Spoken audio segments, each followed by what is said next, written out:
All right, we're about to jump into a really haunting piece of American history. It's a story that doesn't start with a big historical event, but with a secret kept by a young girl named Virginia Hartley. And the entire story, really, it all comes down to this one number: 43. You see, by the time Virginia turned 17, 43 different children had shown up at her family's plantation. They'd lived and worked there for years, and then, well, they just vanished. Poof. Gone, without a trace. But for Virginia, these weren't just numbers. No way. They were names. Names of kids she knew, kids she played with, kids she watched grow up. So as a little girl, she started this secret ritual.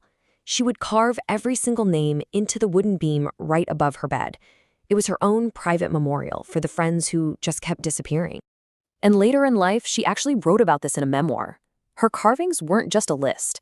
They were a promise that a little kid made to herself, that these lives, which were being erased from every official record, would not be completely forgotten.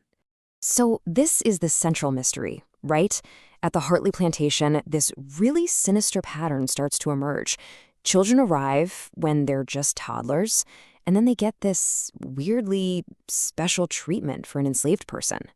And then, right around their 12th birthday, they're just gone, wiped from the books. Well, as Virginia got older, that secret memorial, it started to turn into a full-blown investigation. She just couldn't ignore the pattern anymore. She had to figure out what was happening to these children and why her own father seemed to be at the very center of it all.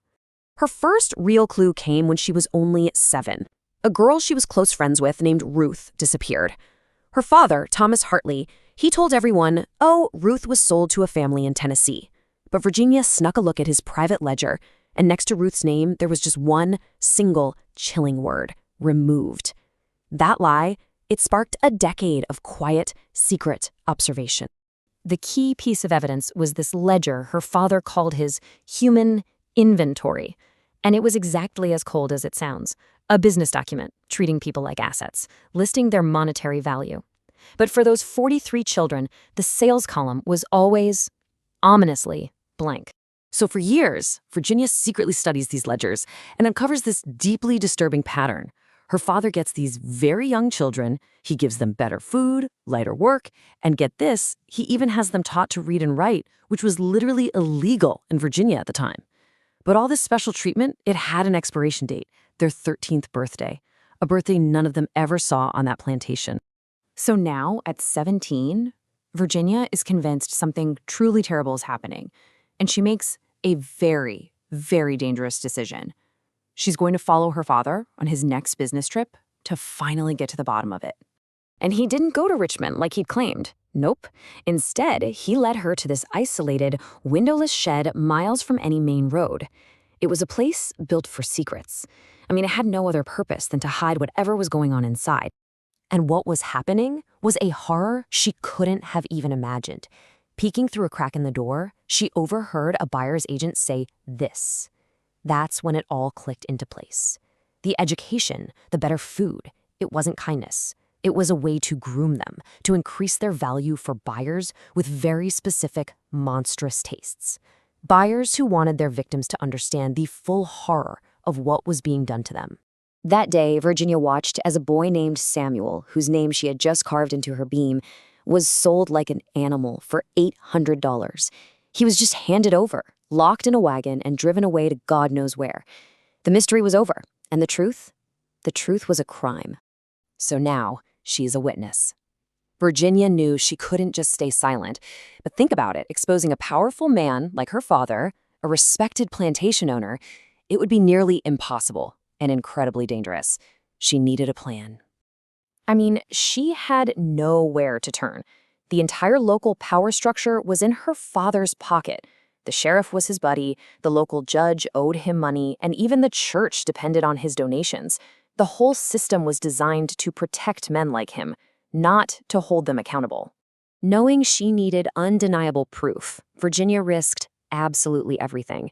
She broke into her father's study and copied pages from his human inventory, including these coded entries, initials, destinations, and prices that were a record of a secret illegal human trafficking operation going back decades.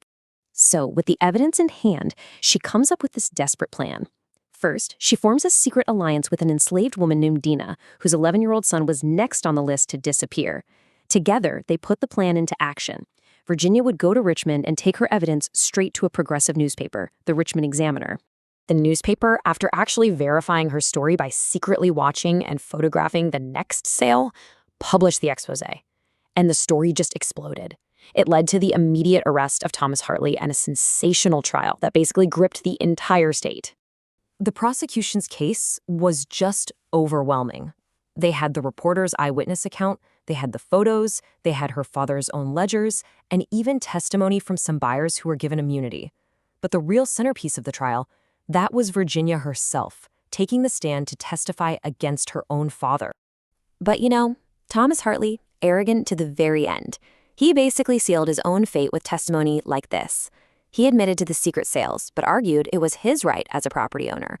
This statement, just stripping the children of their humanity in open court, it shocked the jury and got rid of any shred of sympathy they might have had. The jury took less than 3 hours. Thomas Hartley was found guilty on multiple counts, including illegal trading and conspiracy. He was sentenced to 15 years in prison, which, for a man of his standing at that time, was absolutely stunning. But that justice came at an unimaginable personal cost for Virginia. Because in bringing her father's crimes to light, she completely destroyed her own family and her life as she knew it. What's remarkable is that the physical evidence of this story has actually survived. That secret building was burned down, but the ledgers became part of the official court record. Virginia later published her memoir. And most powerfully, the beam from her bedroom, with all 43 names still carved in it, is now on display in a museum. A tangible, heartbreaking reminder of these stolen lives. Her mother disowned her on the spot. With no family and a now infamous name, Virginia left Virginia for good. She moved to Philadelphia, where she was welcomed into the Abolitionist movement. She never married, she never went back home, and she spent the rest of her life fighting the very system that created her father. And this really brings us to the final haunting question, doesn't it? Virginia Hartley's story is incredible because her father was actually caught. He was exposed, but his operation had been running for decades, started by his father before him. It just leaves you wondering, how many other windowless buildings were hidden in the woods? How many other children were just marked down in a ledger as removed? How many secrets just like this one are still buried by history?